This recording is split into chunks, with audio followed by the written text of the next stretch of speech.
So my name is Todd Rich, and I am the program manager for the accounting program. I actually look after the foundation accounting program, the advanced accounting program, business administration, a new program being launched in marketing and public relations. So a pretty diverse portfolio, but mostly around the business sector. So my role as program manager is to really ensure that you have a positive learning experience. I don't teach any of the courses. I'm not an instructor. I'm not a content expert. And this session today is really going to focus on, some best practices in online learning and show you a little bit around the course management system we use called Moodle. It's not the instructor's sort of first talk because really it's just more of an orientation to the overall program and the online format. So hopefully that's why you're here. And I will go through some slides with some kind of, again, best practices things, and then I'll actually take you into Moodle and give you a little tour of the site just to make you familiar with where things are and where to find things. I am recording the session, so I'll show this with the whole class later.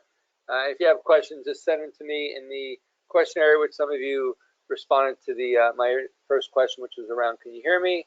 I'll probably won't answer the questions to the very, very end, but if something comes up top of mind, send me a note, and if I can answer it straight away, I will, but it's on a different screen in my office, so I don't want to be looking away too much.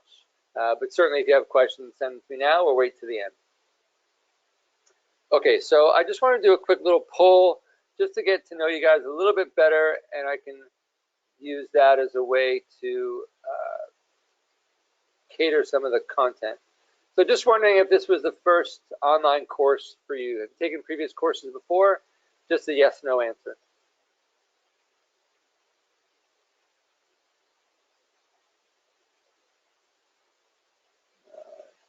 Another two people out there. Let's see if anybody else responding.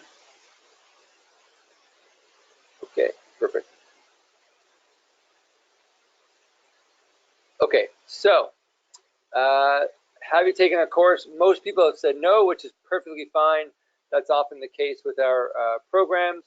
If you have taken it, you may be at a slight advantage in the get-go, but obviously everyone catches up pretty fast. All right, let's look at the next question. So this is, I guess, really for the ones that have taken an online course. So I was just wondering if people were familiar with Moodle. Or maybe if you haven't, actually you could be familiar with Moodle if you did an in-person course somewhere else. It's just our course management system. It's like where all the course materials are housed and stored. So that would be 100% pretty much no. Okay, so nobody has any experience with Moodle, which is fine. If you have experience with other sites, Blackboard or whatever, from your maybe undergraduate studies or somewhere else, they're all pretty similar, but I'll certainly give you a tour of Moodle, so don't sweat that. All right. The next one is, just wonder where people live. Do people live kind of in the GTA? Do they live outside the GTA, but just still in Ontario? Do they live in Canada? Obviously not Ontario. Or do you live overseas?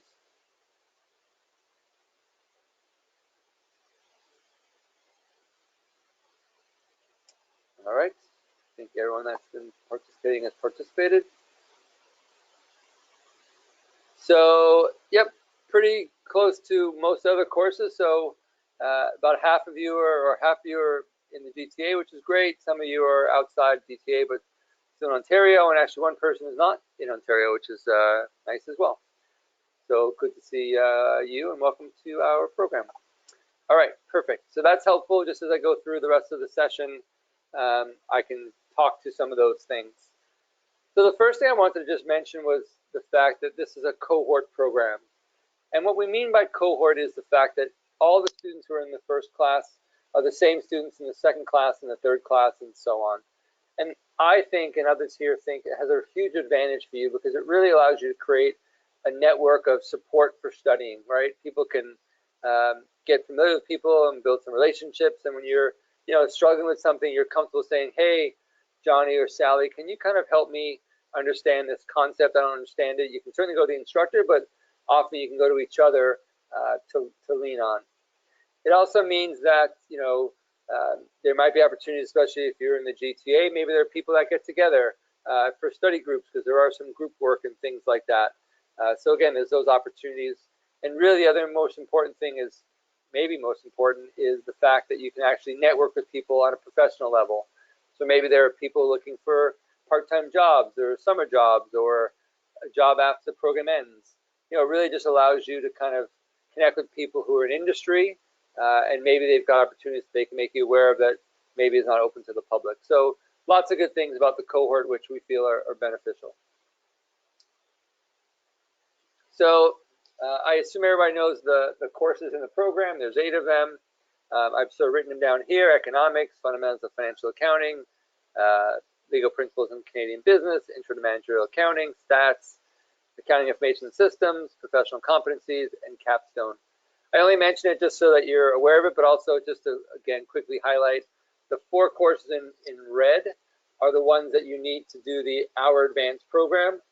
Obviously, the students that complete the program, they've obviously done that, and you're just basically guaranteed admission to our advanced program. So that's your end goal, is to sort of really pursue the full-time sort of designation in CPA, not full-time, but the designation in CPA.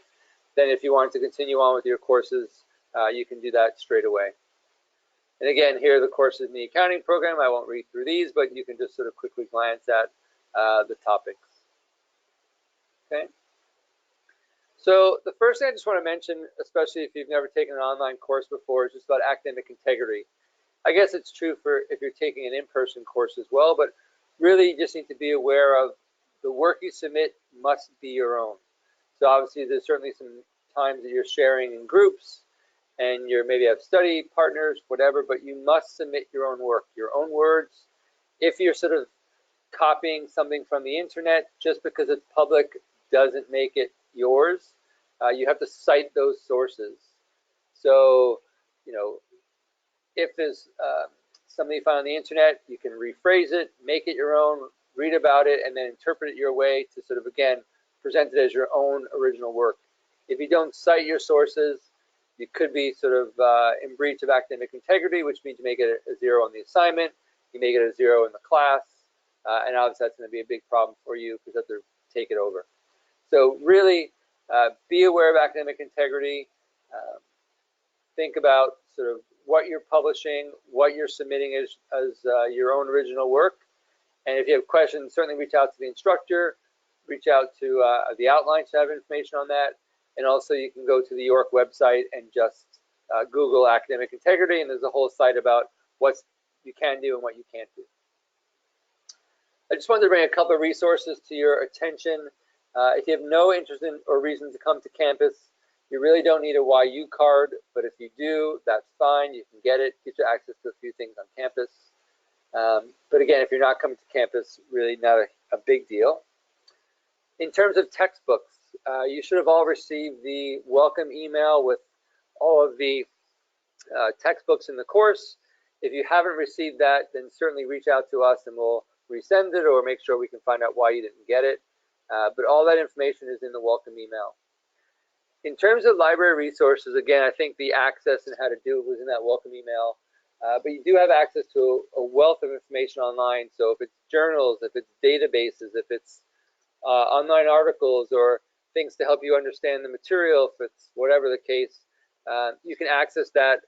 Again, the information was provided to you in the welcome packet or welcome email. But that is certainly a resource I would take advantage of because it's here and it's free. So definitely do that. To the people taking the online, again, you may have participated in some of that informational sessions I did to prospective students, but if you haven't, I'll quickly go through these just to sort of make you aware. The course is instructor facilitated. It's not a self-directed course. You're not on your own. There's an instructor who's in every course throughout the entire time who's helping you learn the material. They're available to answer questions, to facilitate discussion boards. They're going to be posting notes and information and articles and videos of things to help you learn the material. So you're not alone. If you have questions, reach out to the instructor for sure. You should probably plan for about 8 to 10 hours of effort per week. That's fairly common. That includes everything from textbook readings, working out problems, watching some additional resource videos or articles, doing group work, your assignments. So it's a pretty good amount of time, but you definitely need to balance if you've got family, work, other commitments. You really need to think about how you're going to manage your time, which is obviously crucial. And if you get overwhelmed or you need help, I ask that you please reach out to your instructor, because if you don't reach out for help and we don't know about it, then it's just going to get worse and worse and worse, and you're going to end up, not doing well in the course. The program and the courses are asynchronous, which means they're not live. So you don't have to worry about there being a live lecture or some discussion happening at 8 o'clock on a Tuesday night. When you do the work each week, there are certain deadlines, but when you do the work is really up to you. Before kids go to bed, after they go to bed, in the morning, during work, totally your call. Oh, sorry, I've got my thing. Each course will have assignments and activities and exams. So again, each one might be slightly different. I'll talk more about the exams in a moment, but just know that there are graded components to all of the courses. There's about 30 students or so in this accounting program, so you should just be aware it's a good number. It's certainly a number that you are able to interact with students, make some meaningful relationships. You can't really hide. It's not like it's a 250-person Psych 101 class, but really it allows you to have some meaningful discussions and good interactions with students. I've already talked about the textbook, so I won't talk about that again. In terms of the actual course and the group work, so in some cases there's definitely group work, which is really important from many levels, because in reality, if you've been a working professional, you know that there are opportunities where you're working in groups.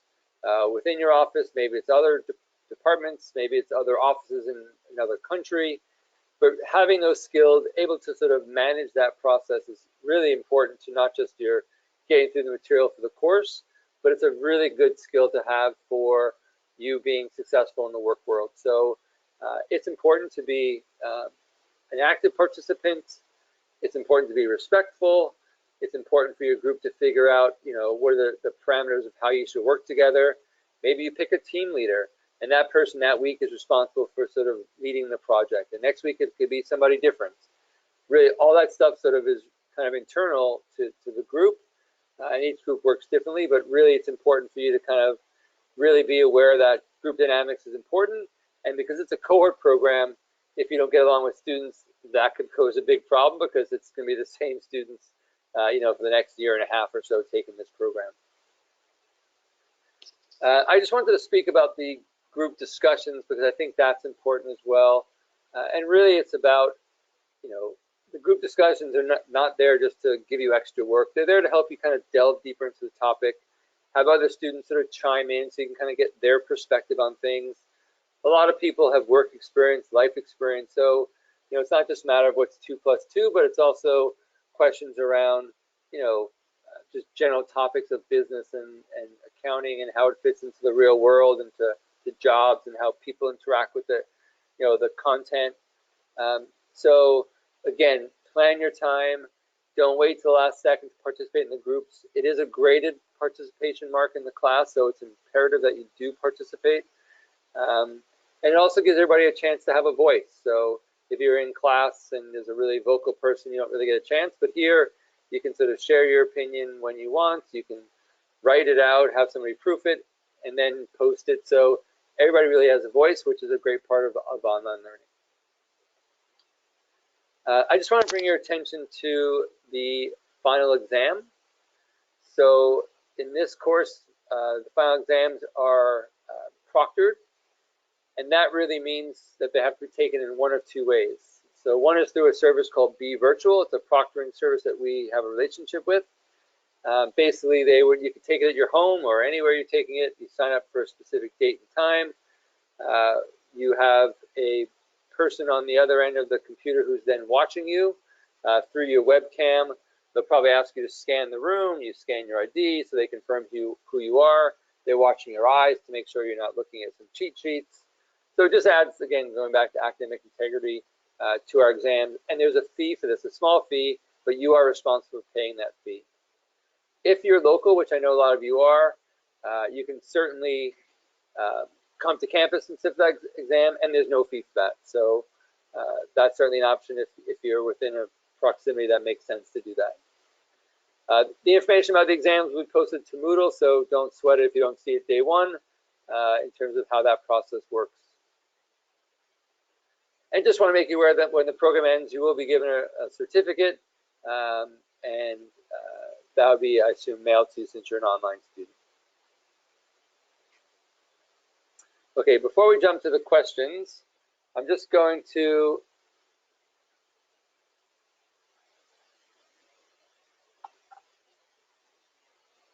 Shabina, I just saw your note about you can't hear me. Can you hear me now? The others said they can hear me. Maybe you don't have your volume turned on, so hopefully you've sorted that out.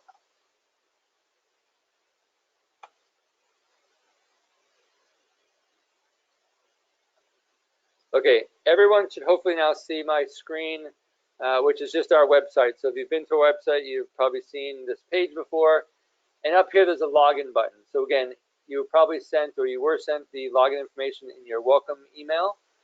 But you basically click on login. Then in your case, you would click on student portal over here and click on enter your username and password, click on login.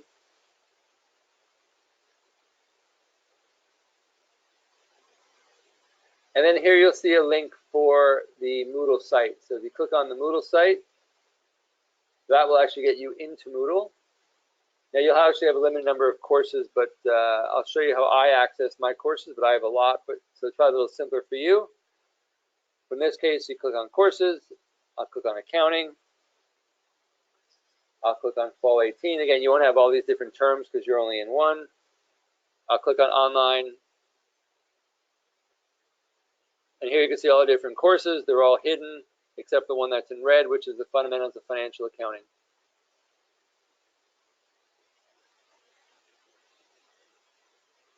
So this is basically the Moodle shell. Oops, sorry. That's the Moodle shell. So this is your home page, and this is really where you'll get all of your information. This is where you'll get all the course content, interact with your students, submit your assignments. Everything happens in Moodle. So I'll just give you a quick tour. Again, I won't go into too much curriculum. So hopefully, you know, on your own, you'll obviously peruse the site, but I'll certainly show you around just to get you familiar with where to find things. So the first thing I'll sort of point out is the course overview. So there's your instructor, Bharat, who's excellent. He has a little bit of a background of who he is and where he's worked and some things he's done. Very smart guy, very, very helpful with just making sure you understand the content and helping you learn the material. So there's the course description. There's the learning outcomes for the course. There's the reading material for the week. There's a schedule, which is another link to a schedule, but I'll sort of take you there in a second. Here's the marking breakdown for this course. Again, every course is a bit different, but you've got some group assignments, you've got some quizzes, you've got some participation, you've got a final exam. So there's some details about all those things. And again, each course is slightly different, but there's also some rules and regulations here, very similar to what you find on our website, but this is all the rules and regulations. Okay. So again, I encourage you to go through that in your own time to look at the details for this course. Just I'm trying to give you an overview of things. So let's click on the schedule. So here's the schedule. So you can see the different weeks and the topics and different assignments that might be due and that kind of stuff. So you can go through that again and get all the details. You can click on here. It looks like week 1 for the module, or you can also just click on modules. And then there you have the different 9 modules. If you click on, let's say, week 1, you'll see here there's a short podcast from Bharat. So he's just giving you a basic overview of what you're learning this week and some short insights. There's a bit of an overview of this week, the learning outcomes. There's, again, what to read. There's some additional resources from the instructor. There are some narrated PowerPoint decks, which will kind of walk you through like the lecture of the class. Again, so I encourage you to read that. Some people like to do it before they read the textbook or they start their learning. Some people like to do it afterwards. Everyone's a little bit different, right? This week there's some discussions. So again, there's introductions. There's some group work where you have to work through a couple of activities. And then what you'll do is once the group kind of formulates their answer, one person will post that back to the discussion board for Bharat. Okay, and also know that the groups, you only get to see the groups that you're in. So if there's, let's say, 4 or 5 groups of, let's say, 5, 6 students, you only see the students that are in your group. So you don't have to worry about trying to read through what everybody else has done. You won't see their answers. You don't have to worry about trying to manage your time to get through what they've written. You only see, and you only have access to your group. Okay. And then there's obviously the discussions.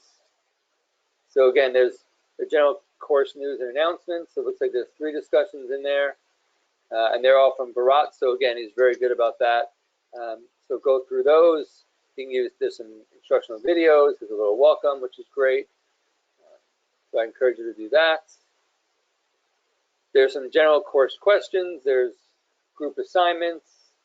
There's introductions. So everyone needs to go in and kind of introduce themselves to the class. And then Bharat will kind of chime in and say hello back. If there are people that maybe live in the same town as you, or you've been to the same school, or they mentioned something that, you know, again, fits in with something that you can connect with, feel free to respond to them and say, hey, you know, Yan, nice to meet you. I also sort of studied here, or that's really cool that you ran a marathon. Who knows? But, you know, that's where you build your relationships, because, again, you're going to be one group for the next year and a half. Okay. And then here are all the different weekly discussions where you can see you've got different activities and exercises to work through. And you do that again in your small little groups, and then you submit that back for Bharat to sort of get a sense of the work you've done. Okay. The course news announcements, I would say every time you check in, you should always check there, just because Bharat may be posting things, so it's really important to check that. Here are the assignments, so you can download the assignments and see what they are. You can go to the Dropbox to sort of submit them. Here are the quizzes, and again, sometimes with the quizzes, well, not sometimes, but it'll give you a sense of when they start and then when they end. So basically the way it works is you have 2 hours to take this quiz. We call it a quiz, because that's how Moodle works, but it's really more like probably an exam of some sort. But you have 2 hours to complete it. Once you start it, you must finish it. So you can't start it on Friday and come back on Saturday and finish it up. In one sitting, you must finish the whole thing. So make sure you've got the time set aside, no distractions, etc. And then you can take this exam anytime between Friday 19th at 9 a.m. to Sunday the 21st at midnight. Okay, so that's how that works for the quizzes. And the final exam is proctored by Be Virtual, so there's probably very little information here. But again, you have to take it between these 4 days.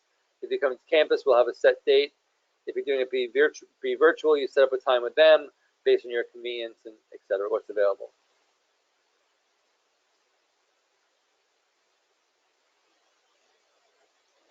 And for the contact us, so you can see there's a program coordinator. She has certain responsibilities, so you know, just trying to help you figure out where to get the information and not send me an email if you have a question about transfers or withdrawals. So again, the program coordinator can help. If you have an IT question, that's the email for them. They're very fast to respond. There's Bharat. If you have a question about tax receipts or graduation, the registration coordinator can help. Obviously for me, if it's around course feedback or accommodations or whatever, certainly send me a note. All right. So that's all I really had to share with you. Again, it was just really more just give you a quick little overview of what the course looks like, how to sort of navigate around the course, where to find things just from a high level. You know, I certainly suggest everyone go through the course in more detail, read every single thing to kind of familiarize yourselves with what's required of you, where to access the materials. If there are things that aren't working, which hopefully is not the case, then certainly send us a note. And we'll fix that ASAP, but really now it's a matter of just you becoming familiar with the course, going into the introductions and post a little something about yourself, and then start to think about the materials and what's happening in each week and really plan ahead. Look, you know, we post the entire course so we don't hide anything. So if you know you got some real big project at work it's happening around week 5. You want to know then what's happening week 5 to plan ahead. Feel free to do that. We don't want you jumping ahead, but it's good to sort of be in the know of what's going to be coming up and what's happening. So that's kind of all I really had for you. I don't know if people have questions for me. Again, content questions really are best for Bharat. I can't answer specific things, but I'm happy to try my best. If it's a general question about something, feel free to let me know.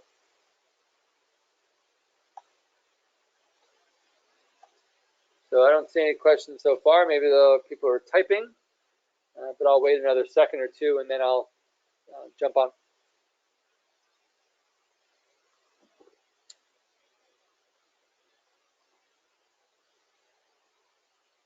So no questions so far, which maybe I covered everything, which is great. Happy that was the case.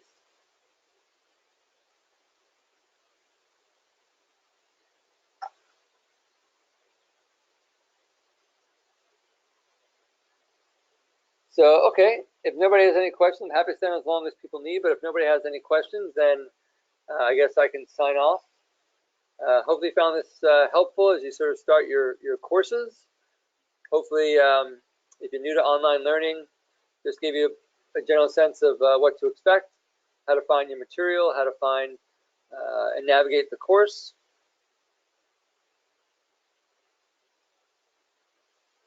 All right, still no questions, so I guess we're good.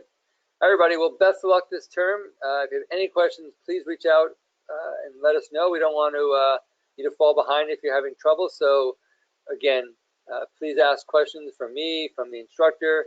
If you need anything, don't hesitate to reach out. Have an awesome semester. Any questions, certainly feel free to let us know. Otherwise, best of luck. Thanks very much.